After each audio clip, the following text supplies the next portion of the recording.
Welcome back to the Copywriters Podcast with your host, the world's greatest copywriting coach, David Garfinkel. David, how are you doing today? Nathan, I'm good. How are you?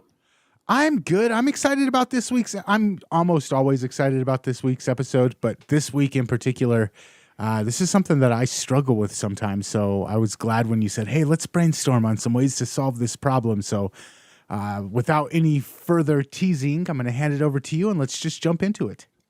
Okay, so this is the problem Nathan was talking about. Sometimes when you're doing a funnel or you have a limited space or a limited number of characters to start your sales process, you have no choice but to use short copy. We all run into that situation, even if we prefer long form copy. But then we run into this brick wall, the time and difficulty of actually writing short copy that works. Why does it take longer to write a good Google ad or a powerful 280 character Twitter X post than it takes to write a couple of pages of copy? It's maddening when it takes longer to write only a few words than it takes to write an entire short sales page, and it hardly makes any sense either. Today, we're going to look at why shorter takes longer and some ways you can come to peace with this infuriating situation and save some time in the process. But here's how you can save wear and tear on your soul. Just remember that copy is powerful. You're responsible for how you use what you hear in this podcast. Most of the time, common sense is all you need. But if you make extreme claims, and if you're writing copy for offers in highly regulated industries like health, finance, business opportunity, you may want to get a legal review after you write and before you start using your copy. My larger clients do this all the time. So in the beginning, it should take longer to write short copy. It should. And when you do it right, it will not only be better short copy, but the short copy will be better than the long copy you write on the same subject.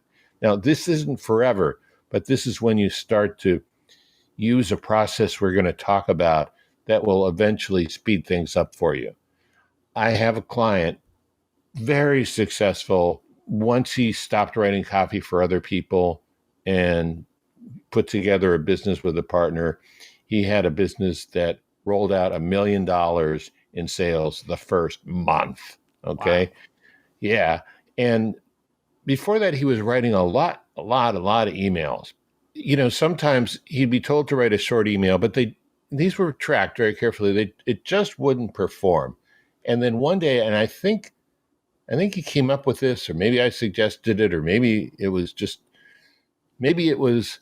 under pressure. He had to come up with a short email, and he really needed to make it work, and he wanted to try something different. I don't remember the reason, but what he did is he took a long email that was performing well, and he boiled it down. Mm-hmm. So he already had a winner, and then he just wrote a more concentrated version of it. And it performed better than the long email. Not because it was shorter, but I think because he'd gone through the process of really thinking through and figuring out his sales argument. And then remember, Nathan, the old Joe Carbo RCA principle? You create the best radio you can, then you keep taking parts out of it until it doesn't work. Mm-hmm. Of course, that's just a metaphor. I'm not sure you can really do that. Especially since these days, the entire radio is on a small microchip. But the idea is that maybe you need to do the complete, bells and whistles thing ahead of time. I'll give you another example too. And this is from 1 week ago. I'm working with a client, very good client, very successful copywriter, has made millions for his clients. And he was working on a series of stories. And these were like stories out of my book, The Persuasion Story Code. There are very specific stories, little mini case studies. And it was great technically because it had all these details, but since they were going to be delivered, spoken, and you can sometimes think of short copy and is the equivalent to spoken words even more than other copy, because people's attention span is kind of not the same when they're listening, most people, as when they're reading. And so we had to go over it and again pull out the details that were,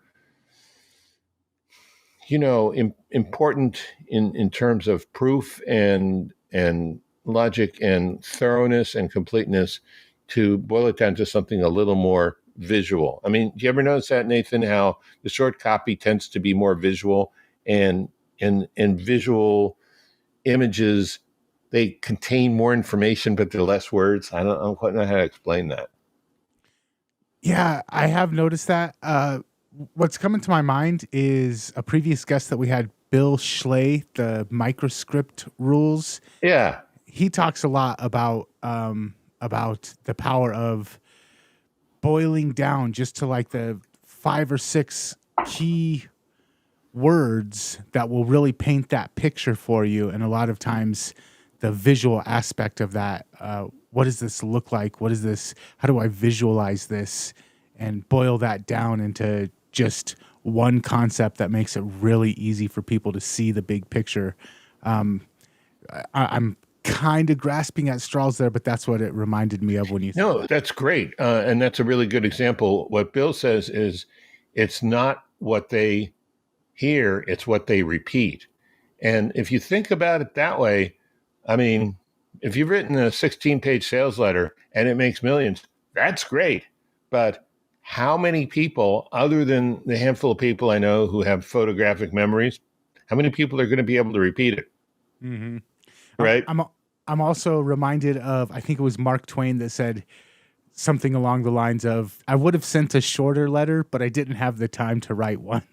Yeah, exactly. And so my idea is that our brains, you can train your brain to do this. And I think I have, to some degree, trained mine. But our brains are generally not set up to see the entire array of benefits and features and then prioritize them and pick them out.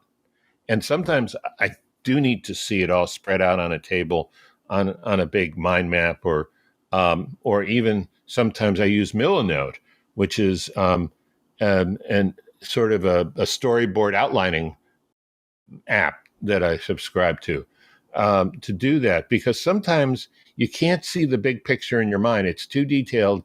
And if this thing over here, and I'm sort of in the upper right for people who aren't watching, connects with this thing down here, which is in the lower left, I may not be able to visualize that in my mind, but I can see it when I'm looking at something written down. Yeah, you might be able to come up with a few short words, but are they the right few short words? You'll kind of know that if you've written it out, thought it out, drawn it out, right? Mm-hmm. Yeah, so let's get into it, because I find a lot of times when I'm going through and editing my copy, sometimes I'll be wiping out entire sentences. Sometimes a third of a sentence will just get chopped off, and I'm like, man, that sentence had way more words than it actually needed. I don't know why, when I was kind of just dumping it onto the paper, I decided to make the sentence twice as long as it needed to be. But definitely when I'm going through and editing stuff down, I realize I'll sometimes chop a sales message down by a third or almost half sometimes.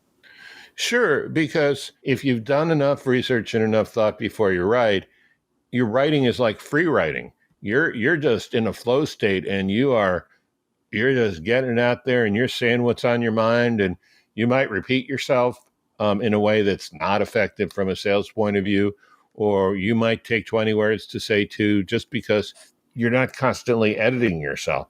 So what's the old Hemingway dictum? Write drunk and edit sober, right?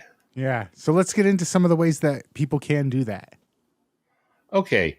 So one thing you need to do with short copy is not try to get too much information in. I mean, if you've got a funnel, you've got steps, and it's like what Eugene Schwartz said about the headline. The job of the headline is to get the prospect to read the first sentence.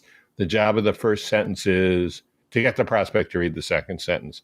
So when you've got, like, let's say a Google ad or a Facebook ad, I've seen people, especially when they're a little insecure and nervous about making a sale, try to make their whole sales pitch in the ad. I mean, think of a car salesman, and you walk into the dealership and you say, "I'd like this Lamborghini." He says, "Well, we got a 3-year warranty. It's $450,000. Will that be cash or credit?" That's kind of not going to work. I mean, maybe for a really impatient buyer who knows exactly what he wants, and those are the only questions on their mind anyway. Okay, maybe. But usually there's a conversation, there's questions there. So what you need to do in that short copy is don't try and close the sale, because that blows up. There is one exception to that, which you mentioned when we were brainstorming this, which we'll probably get into a little later. But for the most part, what you want to do, you just want to sell the click. Mm-hmm. All you need to do is set up the idea. And maybe that's the hard part, figuring out, okay, where's the prospect now when they see that? Okay, so if it's a Google ad, they probably put in some search terms. So there's something on their mind. What do they need to see to go, oh, I want to find out more about this. Or maybe I want to find out what this is or how to get it, or if it's for real. But you sort of want to create a sense of wonder combined with urgency and desire, right? Mm-hmm. Yeah. So I started out my career way back in the day when Sirius first came into being, Sirius satellite radio. Oh, I thought you were talking about Sirius, the Galaxy. The Dog Star. No. When I first started writing sales copy, it was for 15-second spots in radio ads. And so you were writing ads to get people to try or subscribe to Sirius with 15-second spots, right? No, well, to Sirius and to Sirius umbrella companies or whatever, but also for sponsors, writing 15-second spots for sponsors of shows. And we had 15 seconds. So you had to call out, grab the attention, address the desired outcome that people are looking for, and then quickly jump into, if you want more information, head on over to sponsor's website. And we had to be quick about it. And I realized we sold 15-second spots, 30-second spots, and minute spots. And the minute spots never performed as well as the 15-second spots. And really? Yeah, because a lot of times, especially if they were live reads, the host would start to ramble. They'd start to try and do the selling in the minute-long spot. They'd try to sell the offer rather than just sell the click. And it never was impactful. It was never as impactful as the 15 seconds. Hey, if you're this type of person looking for this type of solution, go check this out for more information. That always worked better, but it took a while before we got that template down. Call out, address the desired result, and then click here or go here for more information. That worked so much better for the money. We were watching people that paid less for the 15-second spots get more clicks, more results than the people that paid for the 1-minute spots. Okay, that's interesting. So you developed the formula, call out, talk about the desired outcome, and give them a link or a place to go, a click, a phone number or something. So once you had that template down, how hard was it to figure out those 3 elements, or at least the first 2 elements? The first element, usually the client had a good idea of. The second element, what is it that they're really after? That one usually took a while of digging and going more than 2 or 3 levels deep. But once we got it, and the template just worked over and over again. And I still use it with some of my other clients whenever they're advertising on podcasts today, have the same problem. Podcast hosts don't know how to deliver a quick lift message. They want to do the selling as well. So we have to do a lot of training with podcast hosts nowadays. Hey, call out the person, call out the solution that they're looking for, and then just direct them where to go next. Don't do the selling in the ad read. And I'm thinking that same formula is going to work in a Google ad, isn't it? Very similar. Yeah. It's any type of ad where I think we've gotten spoiled as copywriters, where we can have a sales page that takes 45 minutes to read and a sales page that takes 5 minutes to read, and we pay the same amount no matter what to host that page. So I think we've kind of gotten lazy as copywriters. But yeah, when it comes to, hey, you've got to grab somebody's attention and get them from where they're at right now to where you want them to go. Just a real simple, boil it down to, hey, this is who this is for. This is what you get. And if you want more information, go here. And it works great. Yeah. And I was alluding to this before, but I had a client, I had some Facebook ads I'd written that were performing really well. We were getting like 2-3% conversion on a $500-$600 offer. But this guy got nervous and he decided to try to close the sale in the Facebook ad. Big mistake. And the ads just stopped. Not only that, he got banned from Facebook. He got kicked off because he was making ridiculous unsupported claims. Anyway, so where do you get that first part? Now, you said your clients usually knew how to call people out. And, if you've been in a market for a while, you do know that. If you're new to the market, and a lot of copywriters are, right? A lot of us take on a new client, and it's new market, or even if it's the same market, but it's a different product. Where do you go? Well, a good place to start for the beginning is top of mind. Top of mind is what's the person thinking of. So, okay, we're recording this in very end of August. If I'm in Florida, hurricanes are top of mind, right? There are lots of examples of these things, but it depends on your market. But it's a good way to start working on your headline or your first sentence of your short copy. And the more where you start matches with what they're already thinking, the more likely it is that they'll read and take action. Mm-hmm. I like to think of a saying that I heard about politicians a while back. It was, they don't start movements, but they find a parade that's already in motion. They jump out in front of it and then lead it the direction that they want it to go. Yep. That's very much where is their attention already at? Okay, I'm going to go meet them where their attention is, and then I'm going to lead them where I want them to go. That's really well put. Yeah, and that's true. All right, so let's talk about Robert Collier. He had a saying, enter the conversation already going on in their mind. That's just what you said. And so that plus top of mind, news, politics, the world in which they live, whatever they don't have in regard to that they want, that you can provide, that's a good place to start, right? Mm. I want to ask your question about this because I've had trouble sometimes, since we're talking about shortening your copy down. I like to do like news hijacking. This is a really popular story right now, and I can tie it into a lesson, and then that lesson convinces people, hey, you know what? This is what I should be doing. I should be buying this particular product.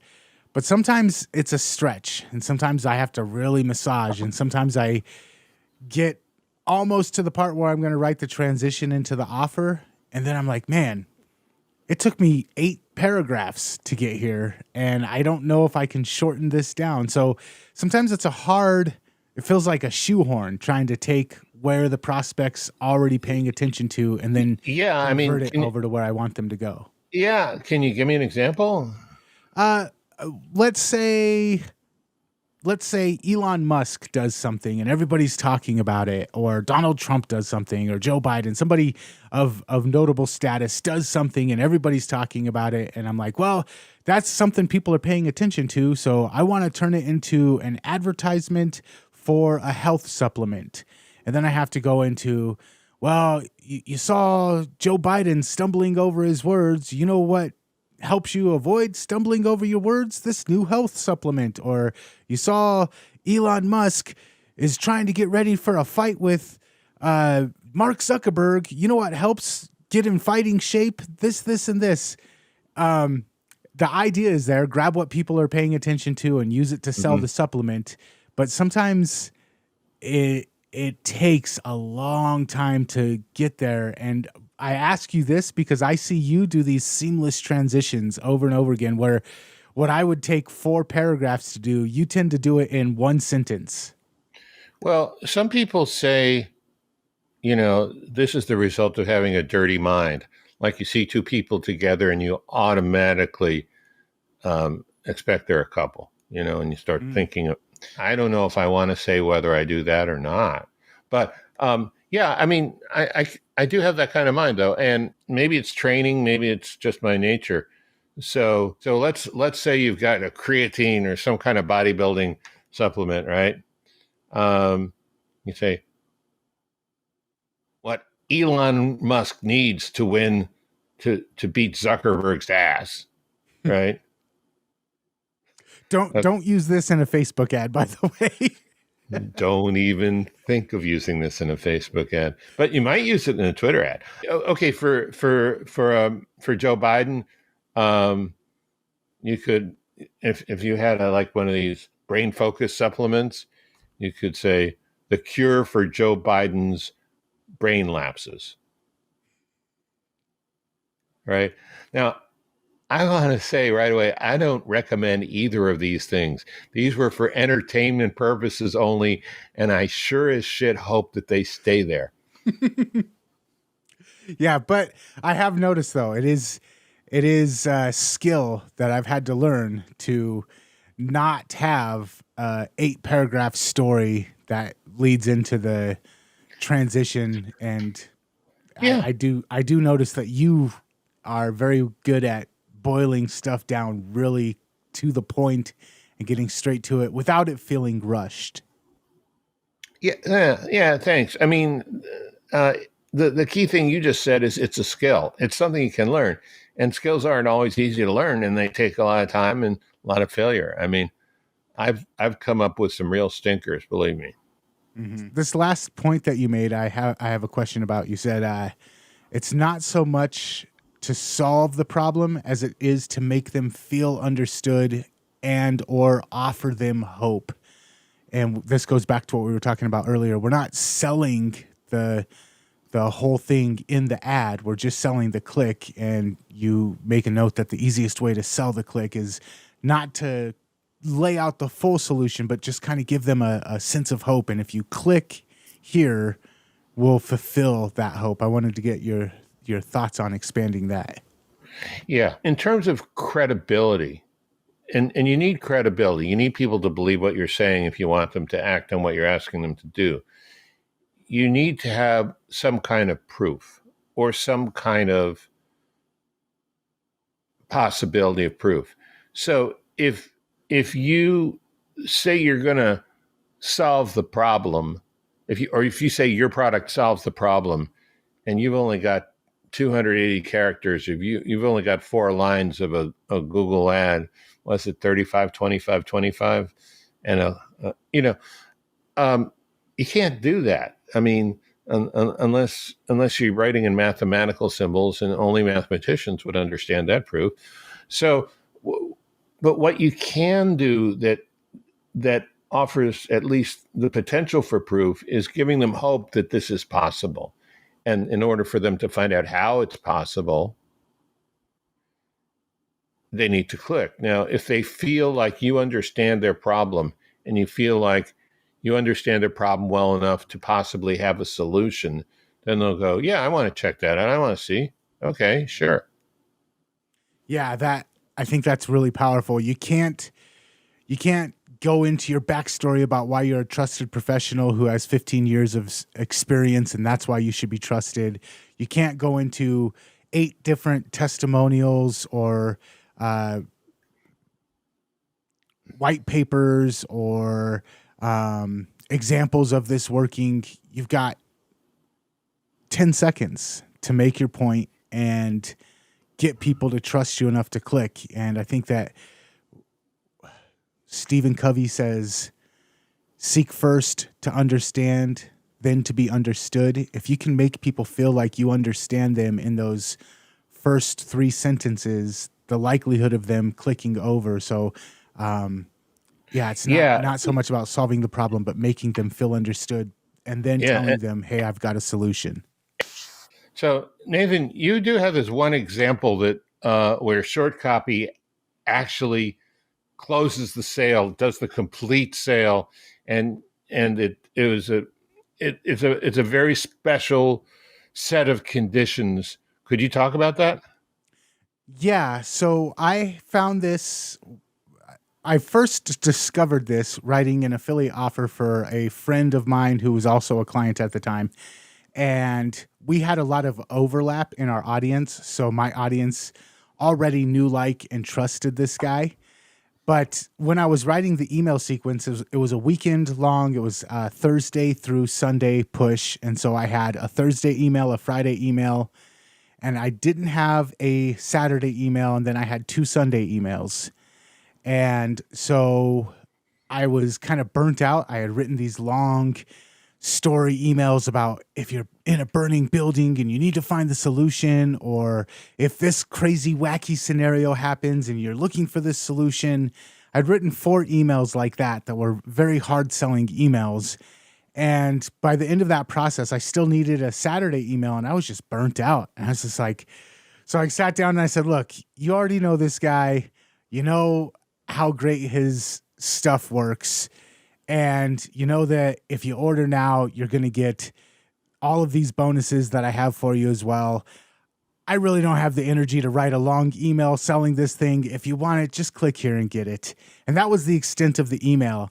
And usually my last email, the hour before, doors are closing, get in before this is gone for good. Those are always the emails that convert the best.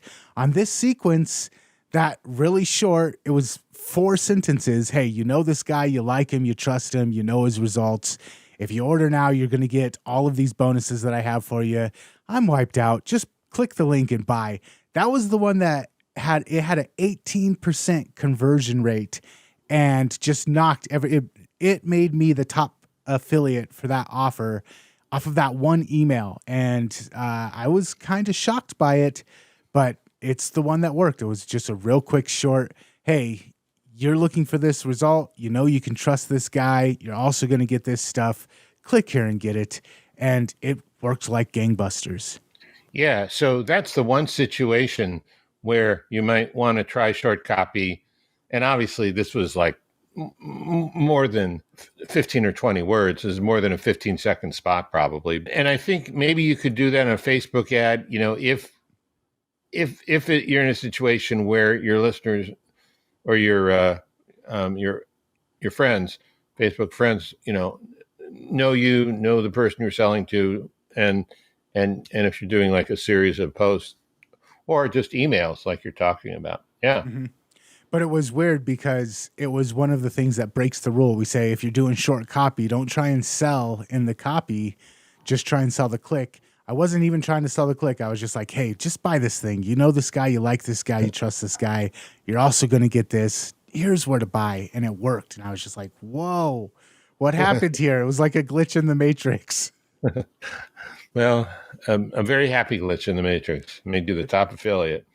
All right. So let's recap. First of all, it is natural in the beginning, and maybe for a long time, for a short copy to take longer to write than long copy. I mean, one thing is when you know what the elements are, like you did with the 15-second spots for the Sirius radio subsidiary, then it didn't take as long, but it still took time.